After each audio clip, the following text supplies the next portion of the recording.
ഇയാളൊരു ചുക്കും പറയണ്ട. തനിക്ക് ആരുമാ ലൈസൻസ് തന്നു? അത് ശരി. കൊണ്ടിടിച്ചിട്ട് ചിരിക്കണ. ഓ, റോങ് സൈഡിൽ വന്ന് കാറിൽ ഇടിച്ചതും പോരാ. പ്രകാശ് സാർ വരുന്നു. നമ്മുടെ ഭാഗത്താണ് മിസ്റ്റേക്ക് എന്ന് സാർ അറിയണ്ട. ഞാൻ പോയി പുള്ളിക്കാരനെ ഹാൻഡിൽ ചെയ്തിട്ട് വരാം. സ്കൂട്ടർ പഠിച്ചോണ്ടിരിക്കാനെന്നുള്ള വിവരമൊന്നും പറയണ്ട. അയ്യോ, വണ്ടി ഒന്നും എടുക്കാൻ നോക്കണ്ട. പോലീസ് വരട്ടെ. തീരുമാനമാവട്ടെ, എന്നിട്ട് എടുത്താൽ മതി. എന്തുവാടേ പ്രശ്നം? സാർ സ്കൂട്ടർ ഒന്ന് തട്ടി. ഓ, അത് ശരി. നമ്പരില്ല. റോങ് സൈഡിൽ കൊണ്ടുവന്ന് എന്നെ കാറിൽ ഇടിച്ചു. ഞാൻ കേസ് കൊടുക്കുന്നത് പേടിച്ചായിരിക്കും ഇങ്ങോട്ട് ഉടക്കാൻ വരുന്നത്. നിങ്ങളുടെ പേര് കുഴപ്പമൊന്നുമില്ലല്ലോ? അയ്യോ സാർ, ഞങ്ങൾ മര്യാദയ്ക്ക് വരികയായിരുന്നു. അയാളാണ് കൊണ്ട് തട്ടിയത്. ഞങ്ങൾ കളഞ്ഞിട്ട് പോകാന്ന് കരുതി. പിന്നെ അയാൾ തട്ടിക്കയറി. ഞങ്ങൾ അഡ്വക്കേറ്റ് ശ്യാംപ്രകാശിന്റെ ജൂനിയേഴ്സ് ആണെന്ന് പറഞ്ഞപ്പോ ഏത് ശ്യാംപ്രകാശ്, അവന്റെ തന്ത വന്നാലും എന്നെ ഒരു ചുക്കും ചെയ്യില്ലെന്ന് അയാൾ പറഞ്ഞു. ആളാരാണ് ഞങ്ങൾക്ക് അറിയില്ല. നീ വാ, നമുക്ക് ചോദിക്കാം. പോയ പെയിന്റിന്റെ കാശ് വാങ്ങിച്ചെന്ന്. നീ വാ. എന്താ പ്രശ്നം? നിങ്ങളാരാ? എന്റെ പേര് ശ്യാംപ്രകാശ്, അഡ്വക്കേറ്റ്. സോപ്പൊന്നും ഇടണ്ട. ട്രാഫിക് വളരെ കൂടിയ ഒരു സ്ഥലമാണിത്. നിങ്ങൾ തമ്മിൽ ഒരു കോംപ്രമൈസ് ആയിട്ട് ഇവർക്ക് എന്താ വേണ്ടെന്ന് വെച്ചാൽ കൊടുത്ത് സ്ഥലം കാലിയാക്കി. കണ്ടില്ലേ എന്റെ ഭാഗത്താണെന്നൊന്നും എനിക്കറിയേണ്ട ആവശ്യമില്ല. ഞാൻ ആളിത്തിരി പക്ഷേ. ഓ, അത് ശരി. ആൾക്കാരുടെ മുമ്പിൽ ചൊല്ലി ഊരരുത്. നിങ്ങൾ മര്യാദയ്ക്ക് അവർക്ക് കാശ് കൊടുക്കുന്നോ? കാശ് കൊടുക്കുന്നില്ല. ഓഹോ, എങ്കിൽ പിന്നെ കോടതി വെച്ച് കാണാം. ഓ, ശരി. ശരി. നിങ്ങളെ ഞാൻ എന്റെ കാലിൽ വീഴ്ചില്ലെങ്കിൽ എന്റെ പേര് അഡ്വക്കേറ്റ് ശ്യാംപ്രകാശ് എന്നല്ല. ചുമ്മാരടേ, നീ വണ്ടി എടുക്ക. വണ്ടി നമ്പർ നോട്ടി. എനിക്കറിയാം. വണ്ടി ഞാൻ കാണിച്ചു തരാം. ഇവിടുന്ന പ്രശ്നമൊന്നുമില്ല. ഞാൻ ആരാണെന്ന് എനിക്ക് കാണിച്ചു തരാം.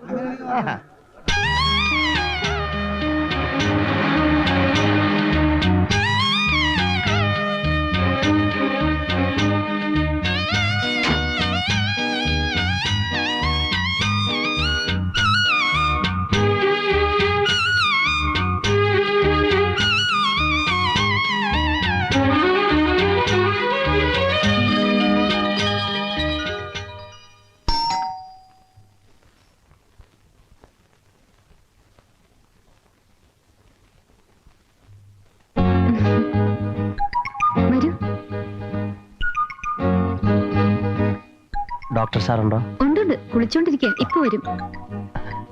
വരുന്നേ. ചികിത്സയൊക്കെ എങ്ങനെ നടക്കുന്നു? മോൾക്ക് പനിയോ ജലദോഷമോ ഒക്കെ വന്നാ ഇവിടെ തന്നെ ചികിത്സിക്കാമല്ലോ. ഓ, വലിയ തമാശയെന്നായിരിക്കും വിചാരം. അല്ല, ഞാൻ എങ്ങനെ തുടങ്ങേണ്ടതെന്ന് ആലോചിച്ച് ബുദ്ധിമുട്ട്. ഈ കന്നുകാലികളുടെ കുളമ്പ് രോഗത്തെ തുടങ്ങി സങ്കരയിനം പശുക്കളിലെത്തി അവസാനം രാധികയുടെ കേസ് പ്രസന്റ് ചെയ്യാം. എന്താ? അതൊക്കെ സാറിന്റെ സൗകര്യം പോലെ. എന്തെങ്കിലും ഒന്ന് ഫിക്സ് ചെയ്തിട്ടേ ഇവിടുന്ന് പോകാവൂ. അതാ മിടുക്ക്. അതൊക്കെ ഞാൻ ഏറ്റു. കൊലമരത്തിൽ നിന്ന് വരെ ആൾക്കാരെ രക്ഷിച്ചിട്ടുള്ള ആളോടാ. ആരാമളെ വന്നിരിക്കുന്നത്? അയ്യോ, അച്ഛൻ ഒന്നും തോന്നുന്നു. അതെ, നമ്മൾ തമ്മിൽ പരിചയമുള്ള കാര്യങ്ങളൊന്നും പറയരുത് കേട്ടോ. ഒരു കല്യാണ ആലോചനയായിട്ട് പ്രസന്റ് ചെയ്യാവൂ. അതൊക്കെ ഞാൻ ഏറ്റു. വിളി.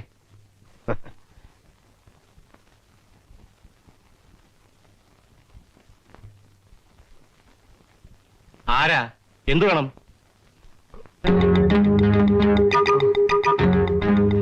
ഓഹോ, താനാണോ? വീട്ടിലൊന്ന് വെല്ലുവിളിക്കാമെന്നാണോ? അല്ല സാർ, അത് പിന്നെ നിങ്ങളെ പോലെ ചെറുപ്പക്കാരിൽ നിന്നും അല്പം കൂടെ ഡീസൻസി ഞാൻ പ്രതീക്ഷിച്ചു. അല്ല സാർ, സത്യം പറഞ്ഞാൽ ഞാൻ സാറിനോട് മാപ്പി ചോദിക്കാൻ വന്നതാണ്. എന്താ ഇത്? ഇതെന്തിനാണ് ചെയ്യുന്നതെന്ന് സാറിന് പിന്നീട് മനസ്സിലാവൂ. അല്ല സാർ, തെറ്റെന്റെ ജൂനിയേഴ്സിന്റെ ഭാഗത്തായിരുന്നു എന്ന് ഞാൻ പിന്നീടാ മനസ്സിലാക്കിയത്. ഞാനൊരു എടുത്തുചാട്ടക്കാരനാണ്. കാള പറ്റുമെന്ന് കേട്ടാൽ ഉടൻ തന്നെ ഞാൻ എക്സാക്ട്ലി. ഇതിനു മുമ്പും പല അബദ്ധങ്ങളും എനിക്ക് ഉണ്ടായിട്ടുണ്ട്. പിന്നെ സത്യം പറയാലോ, ആൾക്കൂട്ടത്തിൽ വെച്ച് ഒന്ന് ഷൈൻ ചെയ്യാലോ എന്നൂടെ കരുതിയ. സാർ എന്നോട് ക്ഷമിച്ചു എന്ന് പറയണം. എങ്കിലേ എന്റെ ആത്മാവിന്, സോറി, എന്റെ മനസ്സിന് സമാധാനം കിട്ടൂ. ഓക്കെ, ഞാൻ ക്ഷമിച്ചു. പോരെ?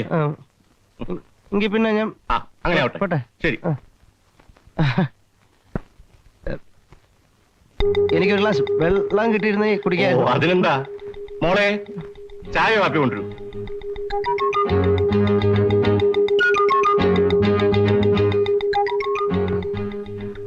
മകളായിരിക്കും അല്ലേ? എന്താ? അല്ല, ഒന്നുമില്ല. ചായ കുടിക്ക്. അച്ഛന് വേണ്ട. സാറൊരു മൃഗ ഡോക്ടറാണല്ലേ? എങ്ങനെ അറിയാം? അല്ല, എനിക്ക് കണ്ടപ്പോ മനസ്സിലായി. അല്ല, ഞാൻ മൃഗാശുപത്രി വെച്ച് സാറിനെ ഒരിക്കൽ കണ്ടു, അങ്ങനെ മനസ്സിലായി. സാർ എനിക്കൊരു ഉപകാരം ചെയ്തു തരണം. It's A request. എന്താ പറയൂ. സാർ അതിനെ നോ എന്ന് പറയരുത്. ഇതെന്റെ ജീവിതത്തിന്റെ ഒരു പ്രശ്നമാണ്. ഈ നാട്ടിൽ ഏറ്റവും പ്രാക്ടീസ് ഉള്ള ഒരു ക്രിമിനൽ ലോയറാണ് ഞാൻ. സാർ എനിക്ക് സാറിന്റെ എന്റെ സാറിന് നോ എന്ന് പറയരുത്.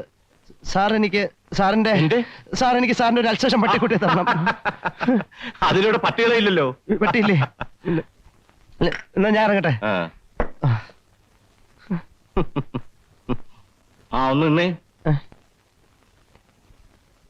ശ്യാമിന്റെ അമ്മ ഇന്നലെ രാവിലെ ഇവിടെ വന്നിരുന്നു. നിങ്ങളുടെ വിവാഹം അടുത്ത മാസം നടത്താൻ തീരുമാനിച്ച ഞങ്ങൾ പിരിഞ്ഞത്. സാർ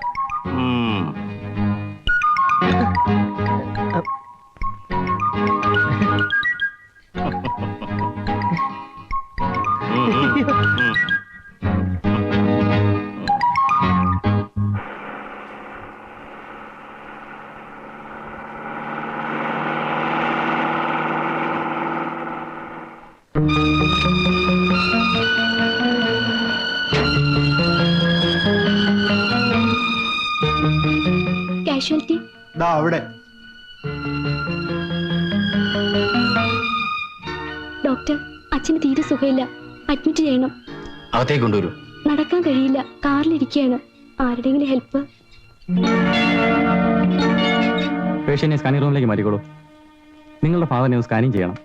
ഉടൻ ഒരു 5000 rupees റെമിറ്റ് ചെയ്യണം. രൂപ ഞാൻ എത്രയും പെട്ടെന്ന് എത്തിക്കാം ഡോക്ടർ. സ്കാനിംഗ് നടക്കട്ടെ. This a private hospital.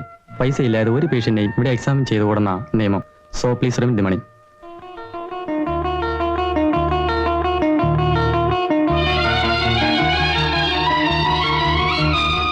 ഒന്ന് ഫോൺ ചെയ്യണമായിരുന്നു. നമ്പർ എത്രയാ? 66443.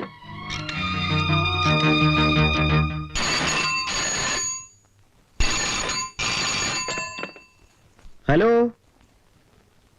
ഹലോ, അഡ്വക്കേറ്റ് ശ്യാംപ്രകാശിന്റെ ഓഫീസല്ലേ? അതെ. അദ്ദേഹത്തിന് ഒന്ന് കൊടുക്കാമോ? അദ്ദേഹം ഇവിടെ ഇല്ലല്ലോ. അദ്ദേഹം എവിടെ പോയിരിക്കാണെന്ന് അറിയാമോ? കൈമൾ കൺസ്ട്രക്ഷൻ ഓഫീസിൽ കാണും. നമ്പർ തരാം. 72495. ഒരു മിനിറ്റ് ഒന്ന് കുറിച്ചെടുത്തോട്ടെ.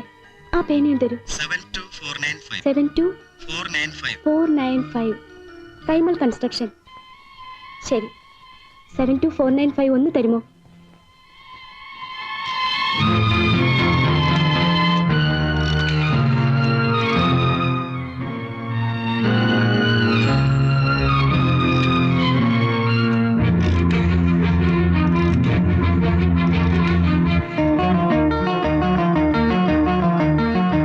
കിട്ടുന്നില്ലല്ലോ. ഒന്നുകൂടി ഒന്ന് ട്രൈ ചെയ്യുമോ?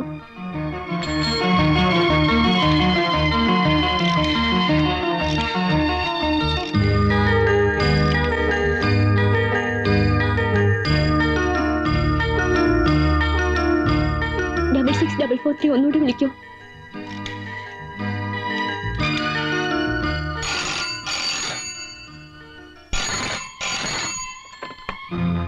ഹലോ, ഞാൻ നേരത്തെ വിളിച്ചിരുന്നു. 72495 വിളിച്ചിട്ട് അവിടെ ആരും എടുക്കുന്നില്ലല്ലോ. വൈകുന്നേരം 6 മണി വരെ അവിടെ കാണുമെന്നാണല്ലോ അദ്ദേഹം പറഞ്ഞിരുന്നത്. ആരെങ്കിലും വന്നാലേ അങ്ങോട്ട് പറഞ്ഞേക്കാനാ എന്നോട് പറഞ്ഞിട്ടുള്ളത്. അദ്ദേഹം ഓഫീസിലേക്ക് വരണമെങ്കിൽ മാഷിനെ KM ഹോസ്പിറ്റലിൽ അഡ്മിറ്റ് ചെയ്തെന്ന് പറയണം.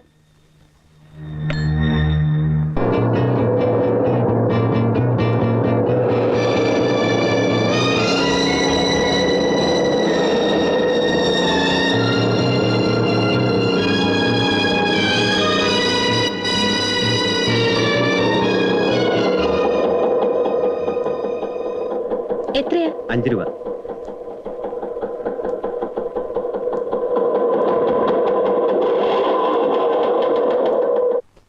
അമ്മാ തീപ്പെട്ടി കൊണ്ടുവന്ന്.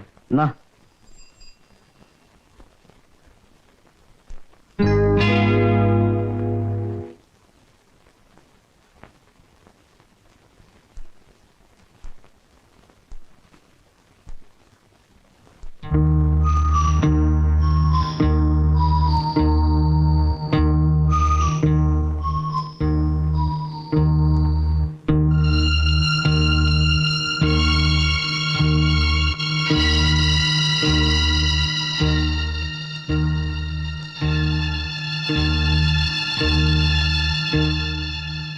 ശ്യാമേട്ടാ, ശ്യാമേട്ടാ,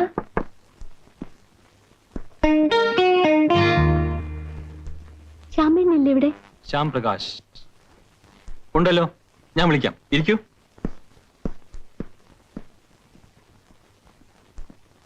മാഷിന് എങ്ങനെയുണ്ടമ്മേ? കുഴപ്പമൊന്നുമില്ലെന്നാ ഡോക്ടർ പറഞ്ഞത്. ആ മോനെ, ഗീത ഇതുവരെ വന്നില്ല. അവളവിടെ പോയി? അവള് നിന്നെ അന്വേഷിച്ച കൈമളുടെ കൺസ്ട്രക്ഷൻ കമ്പനി പോയതാ. അവൾ എന്തിനാ അവിടെ പോയത്? ആ കുട്ടി ഓഫീസിൽ ഫോൺ ചെയ്തപ്പോ ഞാനാ പറഞ്ഞത് സാർ അവിടെ കാണുന്നു. മോനെ നീ ഒന്ന് പോയി അന്വേഷിക്കേ. ആ ശരി.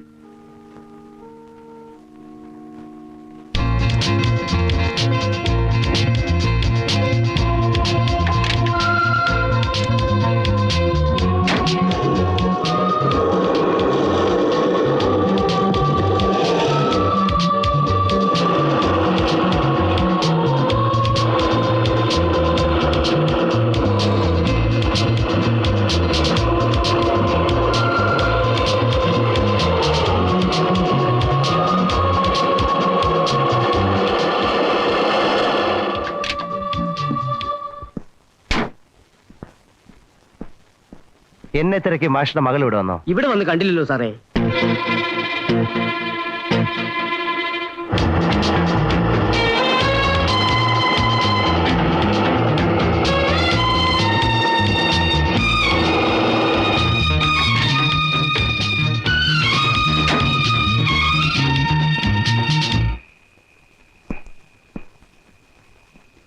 ഇതേ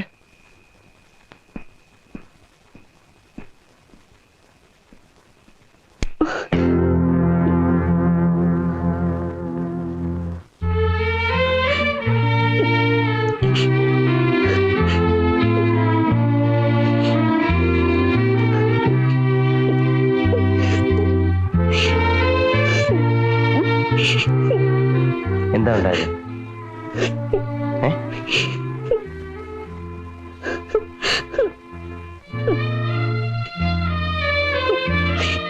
പറ.